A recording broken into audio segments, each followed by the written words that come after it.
Wala kang hiya. Hindi halo-halo.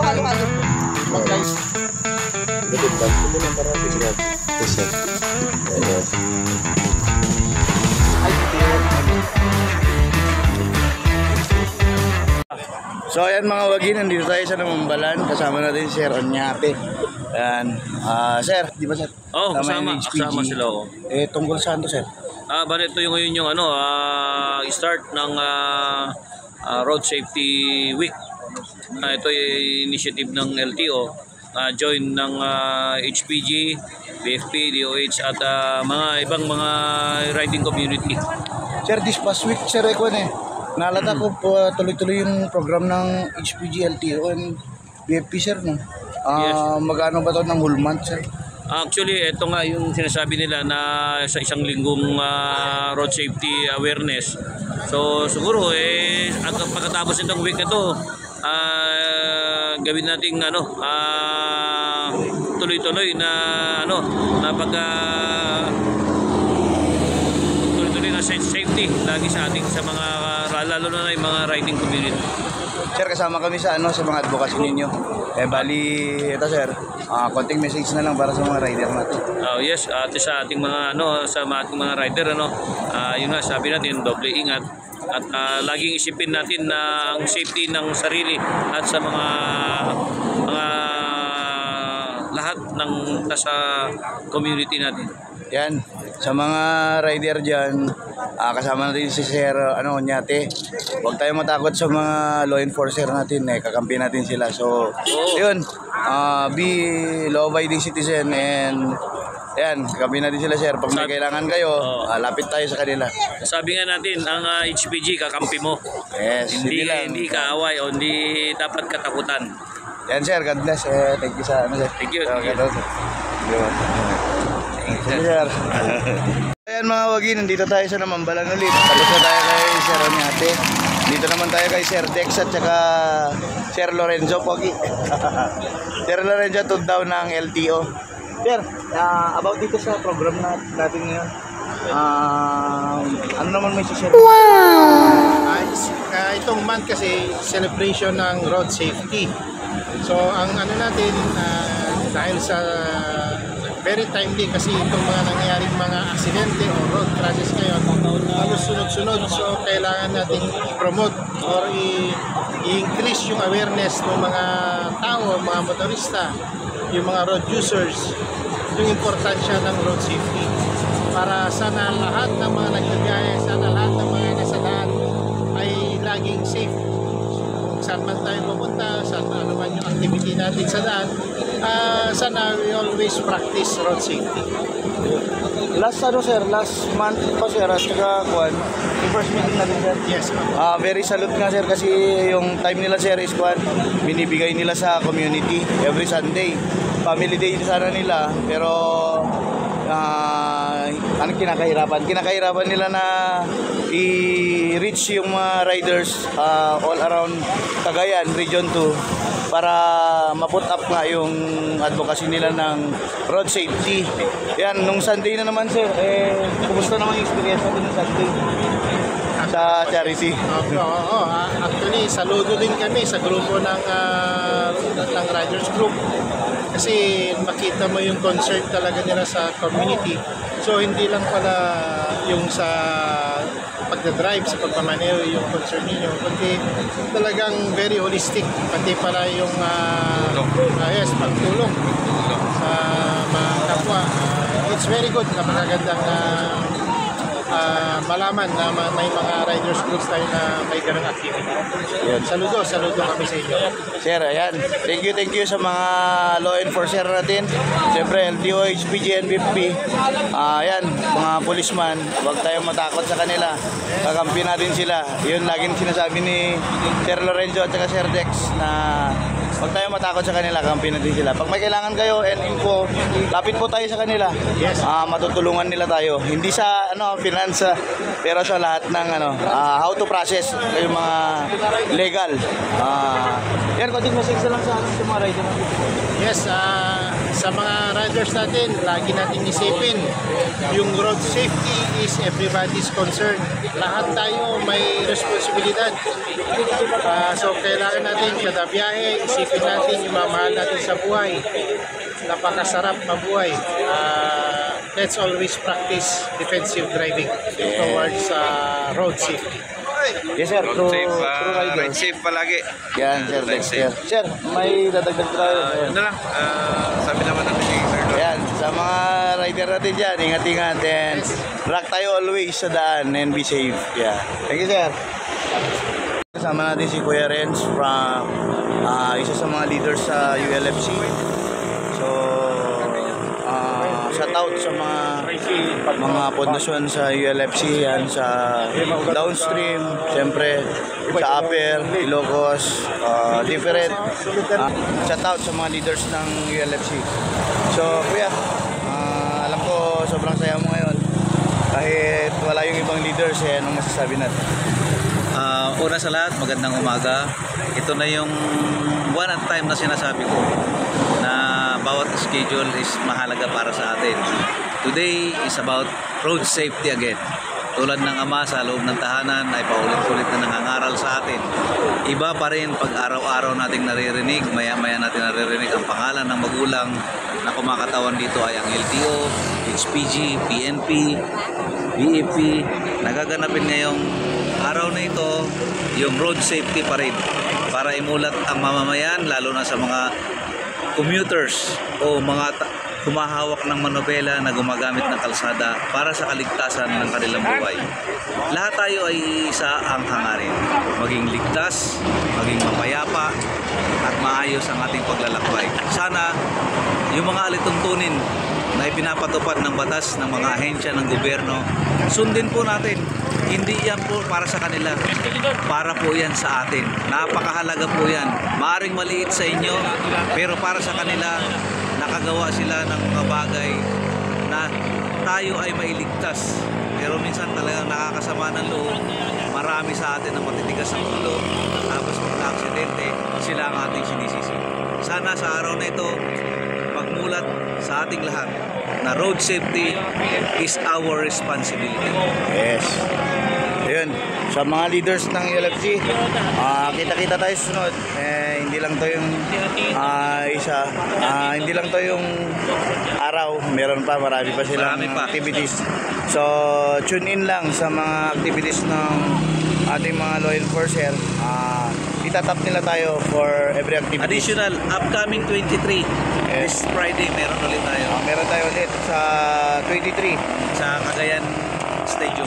Okay, see you sa 23. So, tuloy lang tayo sa mga advocacy natin. Rock tayo always. Mga wagi and Kuya Ren, siyempre. ULFC. Thank you, thank you.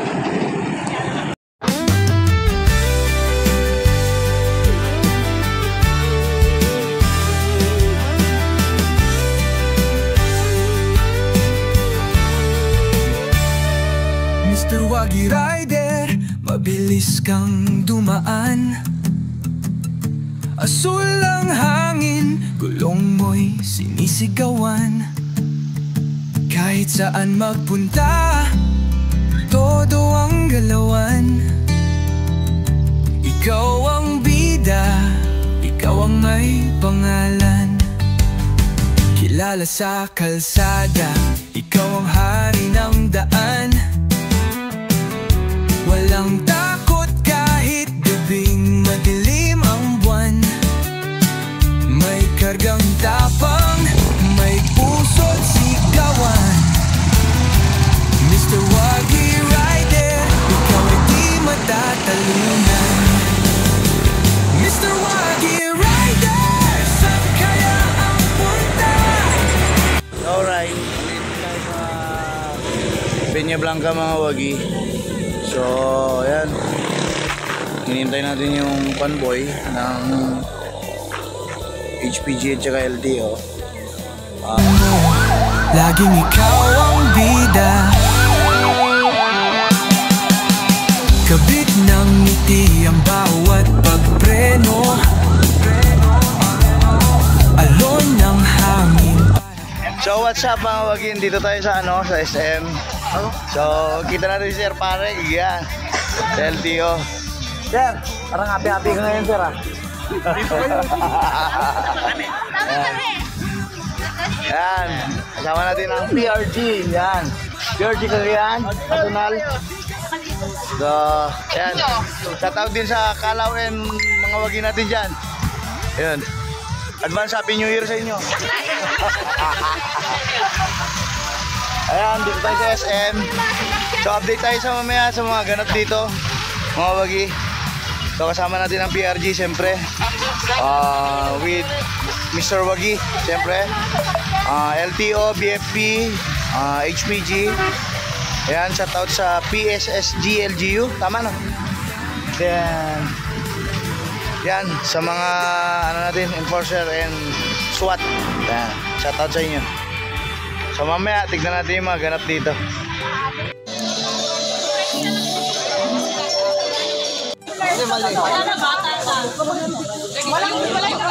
May medium po kayo.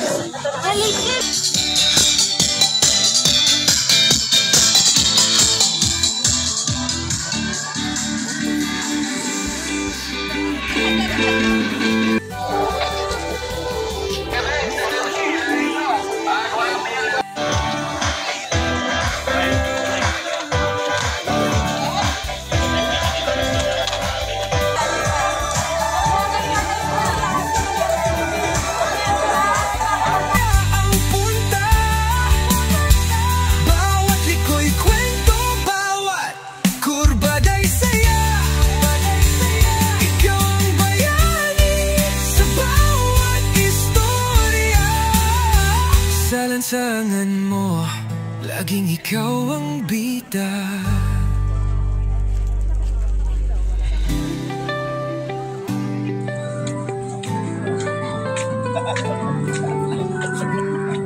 So ayan mga wagi, nandito tayo sa SM.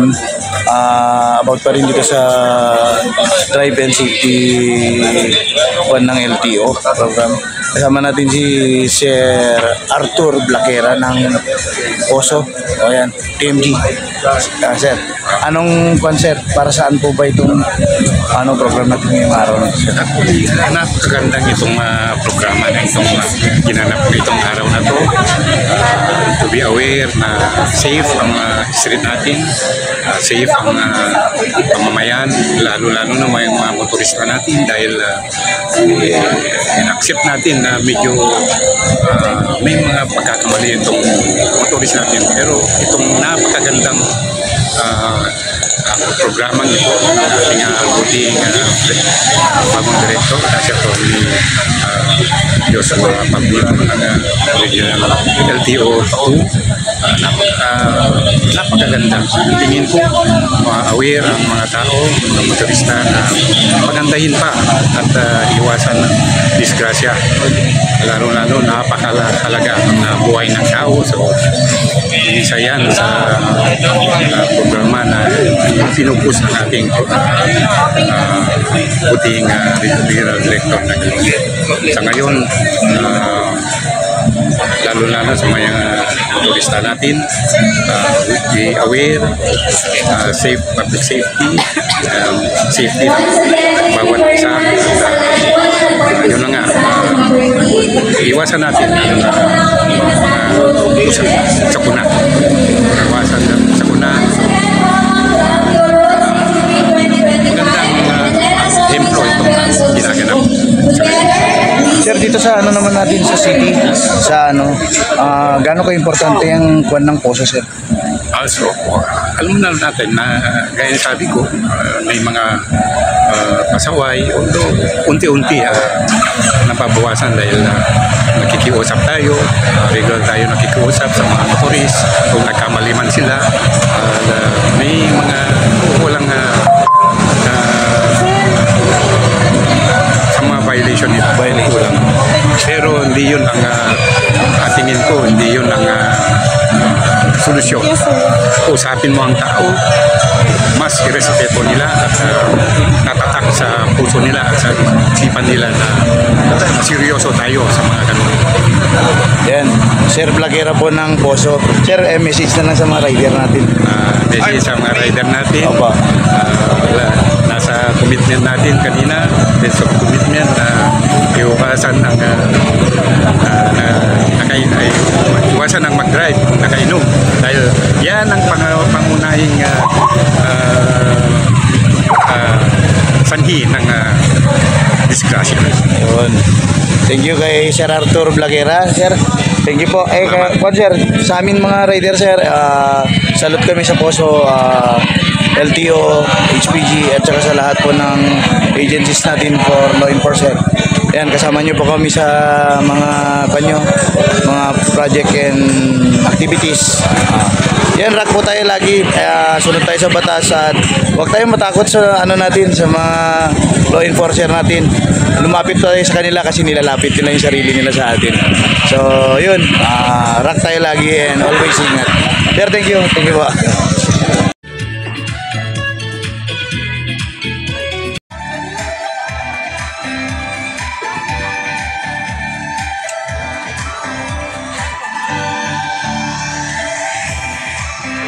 So ayan, nandito pa rin tayo sa SM mga wagi. Ayan, nandito po si Sir Manny.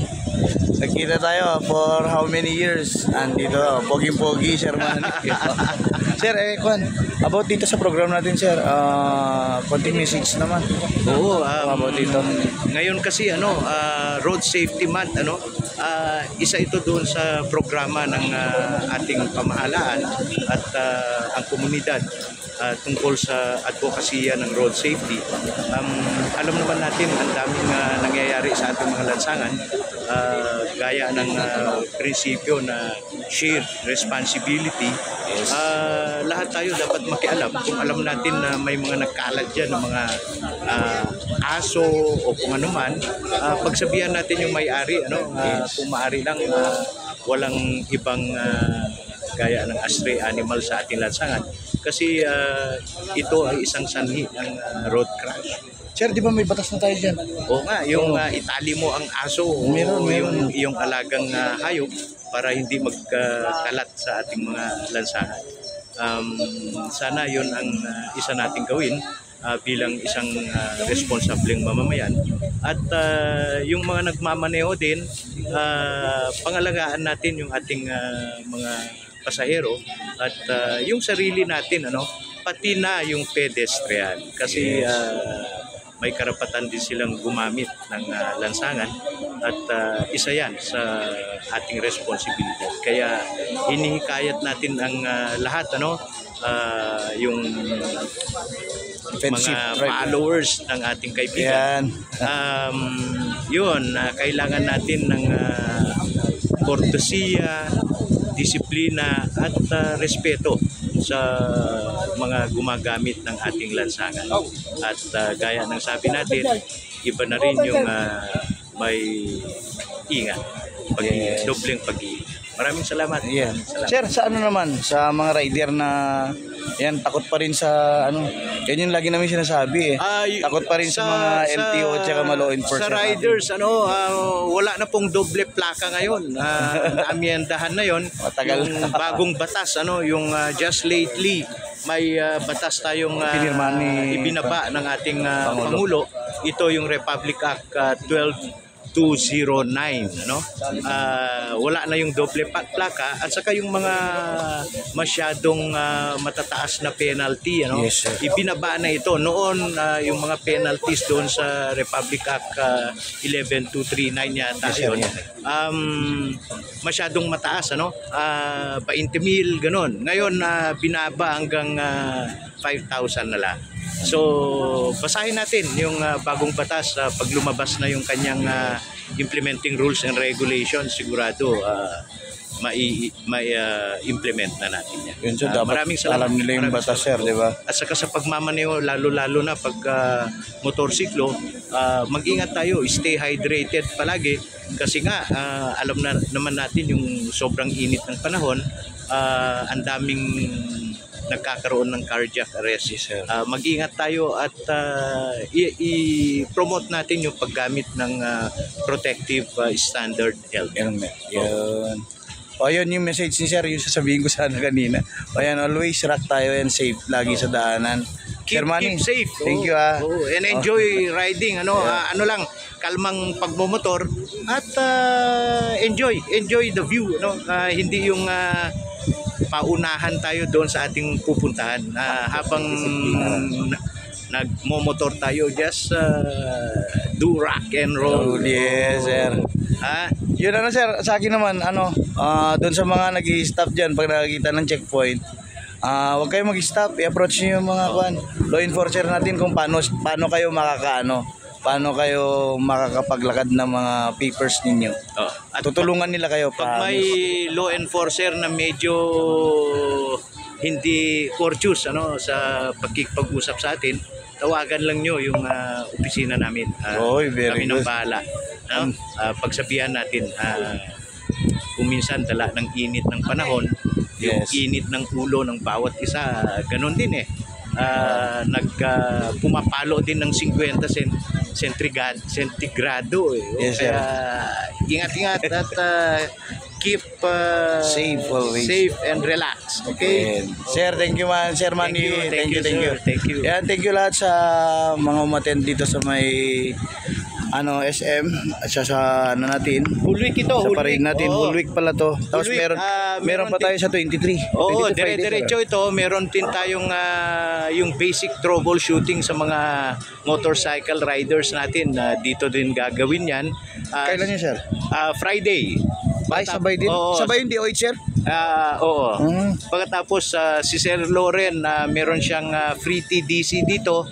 2 batches yan. Pagkatapos meron din tayong dito din pwedeng magpa-renew ng lisensya sa SM.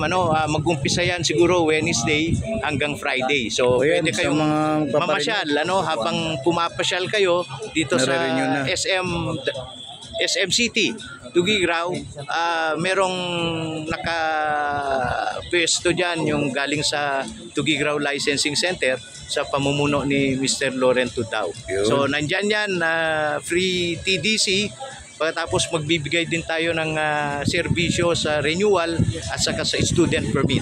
So yun, punta lang kayo dito. Libre yung theoretical driving course. O yan, punta kayo dito sa SM City Wednesday to Friday.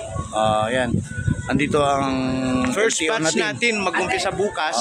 Pagkatapos second batch sa Thursday sa free TDC. See you po dito sa may SM City. So yan, rock tayo always mga wagi and keep safe at siyempre sunod sa batas. Ingat lagi.